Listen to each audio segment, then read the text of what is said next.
Hi, good morning children. എല്ലാവരും ഓണമൊക്കെ ആഘോഷിച്ച് കഴിഞ്ഞ് കാണും. ഓൺലൈൻ എക്സാമുകളൊക്കെ എല്ലായിടത്തും കഴിഞ്ഞു എന്ന് വിശ്വസിക്കുന്നു. സോ നമ്മുടെ രണ്ടാം ഘട്ട ക്ലാസ്സുകൾ ആരംഭിക്കുകയാണ്. സോ എല്ലാവർക്കും സ്വാഗതം പെർഫെക്റ്റ് ബയോളജിയിലേക്ക്. Okay, so today we are learning about 10th class 3rd chapter.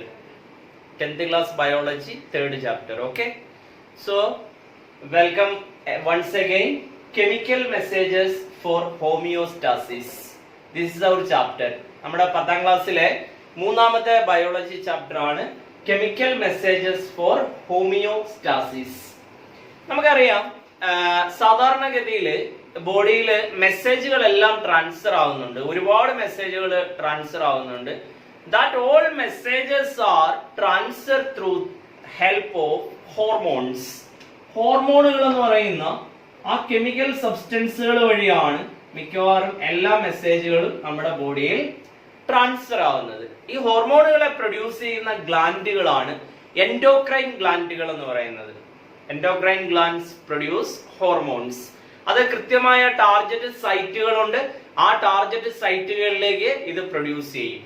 അപ്പൊ നമുക്ക് ഈ ചാപ്റ്ററിൽ നമുക്ക് പഠിക്കാനുള്ളത് ഈ എൻഡോക്രൈൻ ഗ്ലാൻഡുകൾ ഏതൊക്കെയാണ്, അത് പ്രൊഡ്യൂസ് ചെയ്യുന്ന ഹോർമോണുകൾ ഏതൊക്കെയാണ്, അത് എങ്ങനെയാണ് ഇതിനെ കൺട്രോൾ ചെയ്യുന്നത്, എങ്ങനെയാണ് ഒരു ഫിസിയോളജിക്കൽ ആക്ടിവിറ്റിയെ കൺട്രോൾ ചെയ്യുന്നത്. ഇത്രയും കാര്യങ്ങളാണ് നമുക്ക് ഈ ചാപ്റ്ററിൽ പഠിക്കാനുള്ളത്.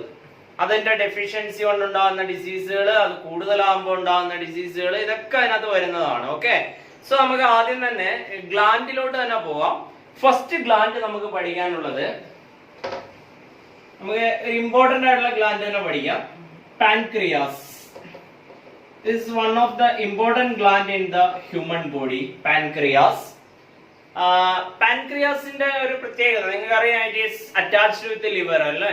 പാൻക്രിയാസ് എന്ന് പറയുന്നത് ലിവറിനോട് ചേർന്ന് കാണുന്ന, it is considered as a gland, pancreas എന്ന് പറയുന്നത്. സോ പാൻക്രിയാസിലെ ഒരു ഭാഗമുണ്ട്, that area is called islets of Langerhans. Langerhans. ഈ ഭാഗത്തിന്റെ ഒരു പ്രത്യേകത, ഈ ലാംഗർഹാൻസ് എന്നൊക്കെ വരാനുള്ള കാരണം, it is discovered by Paul Langerhans, ഒരു ബ്രിട്ടീഷ് ബയോളജിസ്റ്റ് ആണ്. അദ്ദേഹമാണ് അത് കണ്ടുപിടിച്ചത്. അതുകൊണ്ട് അദ്ദേഹത്തിന്റെ മെമ്മറി ആയിട്ടാണ് ആ ഭാഗത്തിന് എന്ത് കൊടുത്തിരിക്കുന്നത്, ഐലറ്റ്സ് ഓഫ് ലാംഗർഹാൻസ് എന്നുള്ള പേര് കൊടുത്തിരിക്കുന്നത്. ഓക്കെ, സോ ഈ ഐലറ്റ്സ് ഓഫ് ലാംഗർഹാൻസ് കാണുന്ന രണ്ട് ടൈപ്പ് സെല്ലുകളാണ് ആൽഫ സെല്ലും ബീറ്റ സെല്ലും. ഇങ്ങനെ രണ്ട് ടൈപ്പ് സെല്ലുകൾ കാണുന്നുണ്ട്. One is called alpha cell and other is called beta cell. Alpha cell produce ചെയ്യുന്ന ഹോർമോൺ ആണ് ഗ്ലൂക്കഗോൺ. ബീറ്റ സെല്ല് പ്രൊഡ്യൂസ് ചെയ്യുന്ന ഹോർമോൺ ആണ് ഇൻസുലിൻ. എല്ലാവർക്കും പരിചിതമായിട്ടുള്ള ഒരു ഹോർമോൺ ആണ് ഇൻസുലിൻ എന്ന് വിശ്വസിക്കുന്നു. കാരണം നമുക്ക് ഇന്ന് എടുത്തു കഴിഞ്ഞാൽ എല്ലാ വീടുകളിലും ഒരാളെങ്കിലും ഷുഗർ പേഷ്യൻസ് ഉണ്ടാവും, ഡയബറ്റിക് ആയിട്ടുണ്ടാവും. അതിന്റെ കാരണം ഈ ഇൻസുലിന്റെ പ്രൊഡക്ഷൻ ബോഡിയിൽ നടക്കാതെ വരുമ്പോൾ ഗ്ലൂക്കോസിന്റെ അളവ് ബ്ലഡിൽ കൂടുന്നതാണ് ഡയബറ്റിസ് എന്ന് പറയുന്ന രോഗം. പ്രമേഹം എന്ന് പറയും, അല്ലെങ്കിൽ നമ്മൾ ഷുഗർ എന്നുമൊക്കെ പറയാറുണ്ട്. Okay, so these are the two type of cells seen in the islets of Langerhans, that alpha cell and beta cell. Alpha cell produce glucagon and beta cell produce insulin. Now the question is, what are the functions of glucagon and insulin? ഒറ്റ വാക്കിൽ പറയുകയാണെങ്കിൽ, it maintain glucose level in the blood. ഗ്ലൂക്കോസിനെ balance ചെയ്യുന്ന, equalise ചെയ്യുന്ന രണ്ട് ഹോർമോണുകളാണ് ഏതൊക്കെ, ഗ്ലൂക്കഗോണും ഇൻസുലിനും. What is the normal rate of glucose in our blood? നമ്മുടെ ബോഡിയിൽ 70 to 110 ആണ് ഗ്ലൂക്കോസിന്റെ എമൗണ്ട് എന്ന് പറയുന്നത്, നോർമൽ എമൗണ്ട് എന്ന് പറയുന്നത്. 70 മുതൽ 110 വരെയാണ് ഗ്ലൂക്കോസിന്റെ നോർമൽ എമൗണ്ട് ആയിട്ട് കണക്കാക്കുന്നത്. ഓക്കെ, സോ നമുക്കിനി ഇതിന്റെ ഫംഗ്ഷനിലോട്ട് തന്നെ പോവാം. അടുത്തത് ഗ്ലൂക്കഗോണിന്റെയും ഇൻസുലിന്റെയും ഫംഗ്ഷൻ ആണ് ഞാനിപ്പോ പറയാൻ പോകുന്നത്. ഓക്കെ, ഫസ്റ്റ് തന്നെ നമുക്ക് ഇൻസുലിൻ തന്നെ പറഞ്ഞേക്കാം. എല്ലാവർക്കും ഫെമിലിയർ ആയിട്ടുള്ള ഹോർമോൺ ആണ്, അതുകൊണ്ട് ഞാൻ ഇൻസുലിൻ പറയുകയാണ്. ഇൻസുലിന്റെ ഫംഗ്ഷൻ എന്ന് പറഞ്ഞാൽ, it convert excess glucose into, it convert glucose into glycogen and store in the liver. It convert excess glucose into glycogen. Excess glucose നെ glycogen ആക്കി മാറ്റി ലിവറിൽ സ്റ്റോർ ചെയ്യുന്ന ഒരു ഹോർമോൺ ആണ് ഏത്? ഇൻസുലിൻ. അപ്പൊ നോർമലി എന്താ സംഭവിക്കുക? ഇങ്ങനെ ഇൻസുലിൻ ഗ്ലൂക്കോസിനെ ഗ്ലൈക്കോജൻ ആക്കി മാറ്റുമ്പോൾ ഗ്ലൂക്കോസിന്റെ ലെവല് ബ്ലഡിൽ കുറയും. കുറയുന്ന സമയത്ത് ഗ്ലൂക്കോഗോൺ എന്ത് ചെയ്യും? ഗ്ലൂക്കോഗോൺ നേരെ തിരിച്ചു ചെയ്യും. എന്താ ചെയ്യുക? It convert glycogen into glucose. It convert the stored glycogen into glucose. Okay, so these are the two major functions of insulin and glucagon. So what is the role of insulin? When the glucose level is high in the blood, glucose in the level blood il koodumbo, insulin convert that excess glucose into glycogen and stored inside the liver. Okay, and then suddenly the level of glucose is down in the blood, decrease in the blood, korayum. Appo endha cheya?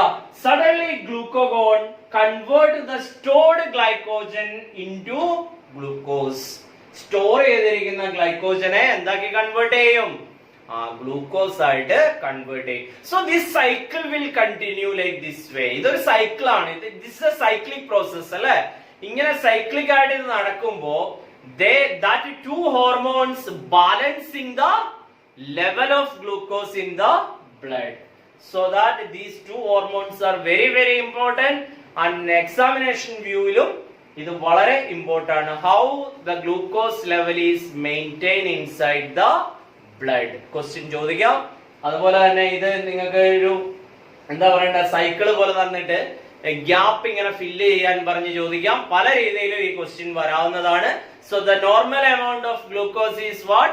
70 to 110. 70 to 110 milligram ആണ് 100 ml ബ്ലഡിൽ. Okay, so അത് അറിഞ്ഞിരിക്കുക. ഇനി അതല്ലാതെ ചോദിക്കാം കേട്ടോ. ഇപ്പൊ ഒരാളുടെ ഒരു പേഷ്യന്റിന്റെ ലബോറട്ടറി റിപ്പോർട്ട് ഒരു ഡോക്ടർക്ക് കാണിച്ചപ്പോ അതിനകത്ത് ഉള്ള ഒരു കാര്യം എന്ന് പറയുന്നത് ഗ്ലൂക്കോസിന്റെ എമൗണ്ട് എന്ന് പറയുന്നത് 130 മില്ലിഗ്രാം ആണ്, അല്ല 135 മില്ലിഗ്രാം ആണ് എന്നും പറഞ്ഞ ഒരു സ്റ്റേറ്റ്മെന്റ് തരും. സ്റ്റേറ്റ്മെന്റ് തന്നിട്ട് പറയും this is due to which hormone imbalance എന്ന് ചോദിക്കാം. Name the hormone, what is the normal rate of glucose, what is the after effect. ഇങ്ങനെ പറഞ്ഞൊരു ക്വസ്റ്റ്യൻ വന്നാല് 135 മില്ലിഗ്രാം ഗ്ലൂക്കോസിന്റെ അളവ് വരിക എന്ന് പറഞ്ഞാൽ the amount of glucose is more in the blood, which means that that person is diabetic. Disease is diabetes, no doubt. It is due to the low production of insulin. അല്ലേ, നമ്മൾ സാധാരണ glucose കൂടുന്നത് ഗ്ലൂക്കോസിനെ കുറയ്ക്കുന്ന hormone produce ചെയ്യാതിരിക്കുമ്പോഴാണ്. അതേതാണ്? Insulin ആണ്.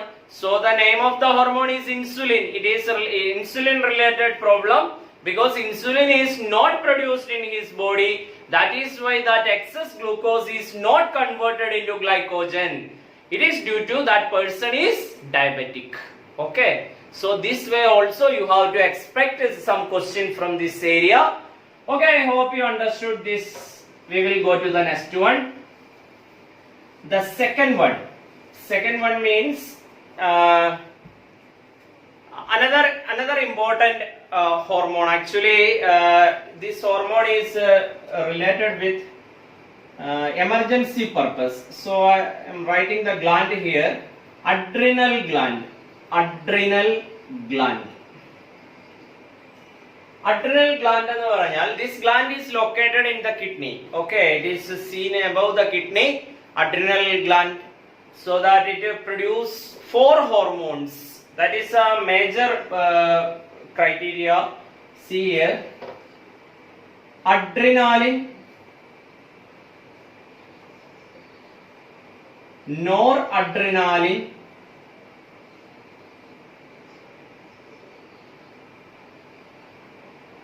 aldosterone, cortisol. ഇങ്ങനെ 4 ഹോർമോണുകളെ produce ചെയ്യുന്ന ഒരു ഗ്ലാൻഡ് ആണ് adrenal gland. It is A most important gland in the human body because it is seen above the kidney and this gland consists ക്യാപ്പിന്റെ ആകൃതിയിലുള്ള നമ്മുടെ തൊപ്പിയുടെ ആകൃതിയിലുള്ള ഒരു ഗ്ലാൻഡ് ആണ് അഡ്രിനൽ ഗ്ലാൻഡ് എന്ന് പറയുന്നത്. ഇതിന് രണ്ട് ഭാഗങ്ങളുണ്ട്, കോർട്ടെക്സും മെഡുല്ലയും. ഇങ്ങനെ രണ്ട് ഭാഗങ്ങളാണ് ഈ ഗ്ലാൻഡിനുള്ളത്. Okay, it produce 4 hormones: adrenaline, noradrenaline, aldosterone and cortisol. Epinephrine എന്നും അറിയപ്പെടാറുണ്ട് കേട്ടോ. Adrenaline is otherwise called epinephrine, noradrenaline is called norepinephrine. ഇങ്ങനെ വേറൊരു പേരും കൂടെ ഉണ്ട് അഡ്രിനാലിനും നോറഡ്രിനാലിനും. നമ്മൾ ഇന്ന് പഠിക്കാൻ പോണത് അഡ്രിനാലിൻ എന്ന് പറയുന്ന ഹോർമോൺ ആണ്. അതിനൊരു കാരണമുണ്ട്. കാരണം ഇത് പലതവണ റിപ്പീറ്റ് ചെയ്തിട്ടുണ്ട്. നമ്മുടെ SSLCയുടെ ബോർഡ് എക്സാമിന് പലതവണ റിപ്പീറ്റ് ചെയ്തിട്ടുള്ള ഒരു ഹോർമോൺ ആണ് അഡ്രിനാലിൻ. ഫസ്റ്റ് ഓഫ് ഓൾ ഞാൻ ആ ക്വസ്റ്റ്യൻ തന്നെ പറയാം. Adrenaline is called emergency hormone. Why adrenaline is called emergency hormone? അടിയന്തര ഹോർമോൺ എന്നാണ് അഡ്രിനാലിനെ പറയുന്നത്. Adrenaline is called emergency hormone in the human body. എന്തുകൊണ്ടാണ് അഡ്രിനാലിനെ എമർജൻസി ഹോർമോൺ എന്ന് പറയുന്നത്? ഇത് ഒരു സ്ഥിരം ക്വസ്റ്റ്യൻ ആണ്. So you have to learn this. Okay, അപ്പൊ നോക്കാം എന്തുകൊണ്ടാണ് അഡ്രിനാലിനെ അങ്ങനെ പറയുന്നത് എന്ന് നോക്കാം. നിങ്ങൾക്കറിയാം, ഞാൻ 1-2 എക്സാമ്പിൾ പറയാം. നിങ്ങൾക്കറിയാം, നമ്മള് ചില ആളുകൾ ചില കാര്യങ്ങൾ കാണുമ്പോൾ വളരെ ആവേശത്തോടു കൂടി ആ കാര്യം ചെയ്തു തീർക്കാനായിട്ട് ശ്രമിക്കും. ഇപ്പം എന്തോ ആയിക്കോട്ടെ, അത് നെഗറ്റീവ് ആയിട്ടുള്ള കാര്യമാവാം, പോസിറ്റീവ് ആയിട്ടുള്ളതാവാം.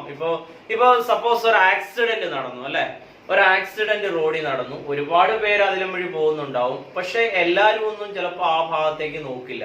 പക്ഷെ ചില ആളുകളുണ്ട്, ഓടിച്ചെന്ന് അവരെ എടുത്ത് ആശുപത്രിയിൽ എത്തിച്ച് അവരൊന്നിനെ പറ്റിയും ചിന്തിക്കില്ല, അവരത് ചെയ്യും.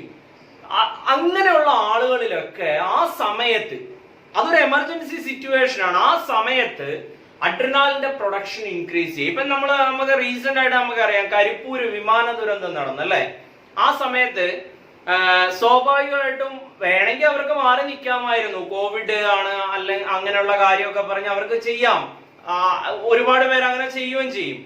പക്ഷെ കുറെ അധികം ആളുകൾ എന്ത് ചെയ്തു? ഒന്നും നോക്കാതെ അവർ ആളുകളെ എല്ലാം രക്ഷപ്പെടുത്തി ആശുപത്രിയിൽ എത്തിച്ചു.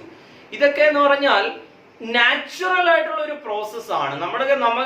അല്ലെങ്കിൽ ചിലർ ചിന്തിക്കുമോ, എന്റെ ദൈവമേ ഇപ്പൊ കോവിഡ് ഉള്ള സമയമാണ്, അല്ലെങ്കിൽ ആ ഫ്ലൈറ്റിലുള്ള ഒരുപാട് പേർക്ക് കോവിഡ് ഉണ്ടാകാൻ സാധ്യതയുണ്ട്, അതുകൊണ്ട് നമുക്ക് അതിലോട്ട് പോകണ്ട, നമുക്ക് മാറി നിന്നേക്കാം എന്ന് ചിന്തിക്കുന്ന കുറെ അധികം ആളുകളും ഉണ്ടാവും. പക്ഷെ എങ്കിൽ പോലും കുറെ ആളുകള്, മനുഷ്യത്വമുള്ള കുറെ ആളുകള് അവരെന്ത് ചെയ്തു? ആ ആളുകളെ മുഴുവനും ഹോസ്പിറ്റലൈസ് ചെയ്തു. അവരൊന്നിനെ പറ്റിയും ചിന്തിച്ചില്ല. നാളെ ഞങ്ങൾക്കും കോവിഡ് വന്നാ വരട്ടെ എന്ന് വെച്ചിട്ട് തന്നെയാണ് അവരത് ചെയ്തത്. അപ്പൊ സ്വാഭാവികമായിട്ടും അവരിലൊക്കെ ഈ ഹോർമോണിന്റെ പ്രൊഡക്ഷൻ എന്തായിരിക്കണം? നാച്ചുറലി അത് ഇൻക്രീസ് ചെയ്തിരിക്കണം. അല്ലാതെ ഒരിക്കലും നടക്കില്ല, അത് ഇമ്പോസിബിൾ ആണത്. ഇനി വേറൊരു എക്സാമ്പിൾ പറയാം. ഒരു റിവർ സൈഡിലൂടെ ഒരാൾ ഇങ്ങനെ നടന്നു പോവാന്ന് വിചാരിക്കുക. അപ്പൊ ഒരാൾ ഇങ്ങനെ വെള്ളത്തിൽ മുങ്ങിത്താഴുന്നു. അപ്പൊ ഈ വ്യക്തി ഇത് കണ്ടുപാടെ ഈ വ്യക്തി എടുത്ത് ചാടി. കാരണം മീൻസ് ഒരു ആഫ്റ്റർ എഫക്റ്റിനെ പറ്റി ആ വ്യക്തി ചിന്തിക്കുന്നില്ല. ചാടി കഴിഞ്ഞാണ് ആ വ്യക്തി ചിന്തിക്കുന്നത്, അയ്യോ എനിക്ക് നീന്തൽ അറിയില്ല എന്നുള്ള ഒരു കാര്യം ചിന്തിക്കുന്നത്. മനസ്സിലാവുന്നുണ്ടോ നിങ്ങൾക്ക്? അപ്പൊ ഇങ്ങനെയുള്ള കാര്യങ്ങളൊക്കെ ചെയ്യുന്നത് ഈ ഹോർമോണിന്റെ പ്രൊഡക്ഷൻ ആ ടൈമിൽ ഇൻക്രീസ് ചെയ്യും. അതുകൊണ്ടാണ്. അപ്പൊ അങ്ങനെ ഇൻക്രീസ് ചെയ്യുമ്പോൾ നമ്മുടെ ബോഡിയിൽ ഒരുപാട് ചേഞ്ചസ് ഉണ്ടാവും. ഫിസിയോളജിക്കലി ഒരുപാട് ചേഞ്ചസ് ഉണ്ടാവുന്നുണ്ട്. അത് എന്തൊക്കെയാണെന്ന് നമുക്ക് നോക്കാം. ഒന്നാമത്തെ ചേഞ്ച് എന്ന് പറയുന്നത് ഹാർട്ട് ബീറ്റ് ഇൻക്രീസസ്.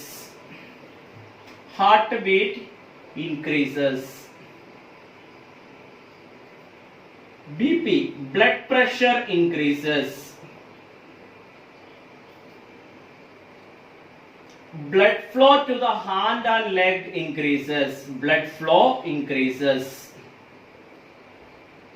കൈയിലേക്കും കാലിലേക്കുള്ള രക്തോട്ടമൊക്കെ കൂടും. പിന്നെ ബ്ലഡ് ഷുഗർ ഇൻക്രീസസ്. അടുത്തത് ഹെയർസ് റൈസസ്. ഇതൊക്കെ ആ സമയത്ത് ഉണ്ടാകുന്ന ചേഞ്ചസ് ആണ്. നമുക്ക് രോമാഞ്ചം ഉണ്ടാകുക എന്നൊക്കെ പറയും. ഹെയർസ്, രോമങ്ങൾ ഇങ്ങനെ എണീറ്റ് നിൽക്കും, ഹെയർസ് റൈസസ്. ഇതെല്ലാം ഹാർട്ട് ബീറ്റ് ഇൻക്രീസ് ചെയ്യും. ഹാർട്ട് ബീറ്റ് ഇൻക്രീസ് ചെയ്യുമ്പോൾ ഓട്ടോമാറ്റിക്കലി പമ്പിങ് കൂടുമ്പോൾ ബ്ലഡ് പ്രഷർ ഇൻക്രീസ് ചെയ്യും. ബ്ലഡിന്റെ ഫ്ലോ കയ്യിലേക്കും കാലിലേക്കും ഒക്കെ കൂടും. അപ്പൊ അവർ ആക്റ്റീവ് ആവും. അതുപോലെ തന്നെ ബ്ലഡ് ഷുഗർ ഇൻക്രീസ് ചെയ്യും, ഹെയർസ് റൈസ് ചെയ്യും. ഇങ്ങനെ ഒരുപാട് ഫിസിയോളജിക്കൽ ചേഞ്ച് നമ്മുടെ ബോഡിയിൽ ഈ ഹോർമോൺ പ്രൊഡ്യൂസ് ചെയ്യുമ്പോൾ ഉണ്ടാവുന്നുണ്ട്. അപ്പൊ തന്നെ അവർ ആക്ടിവേറ്റഡ് ആവുകയാണ് ആ വ്യക്തികൾ. ഇതേ പ്രോസസ്സ് തന്നെയാണ് ചില ആളുകൾ മദ്യപിച്ചു കഴിഞ്ഞാല് അവര് വയലന്റ് ആവും. അതിന്റെ കാരണവും ഇത് തന്നെയാണ്. കാരണം ആൽക്കഹോൾ എന്ന് പറയുന്നത് ഇറ്റ് ഈസ് എ സ്റ്റിമുലന്റ്. അത് സ്റ്റിമുലേറ്റ് ചെയ്യും അഡ്രിനാലിൻ പ്രൊഡക്ഷനെ. അപ്പൊ അങ്ങനെയുള്ളവര് ചിലപ്പോ എന്താവും, വയലന്റ് ആവാം. എനിവേ, ഇതൊക്കെ കൊണ്ടാണ് അഡ്രിനാലിനെ എന്ത് പറയുന്നത്, that hormone is called emergency hormone. Adrenaline is called emergency hormone because after the production of adrenaline, the body shows several changes. What are the changes? Heartbeat increases, blood pressure increases, blood flow increases, sugar rises, hairs rises.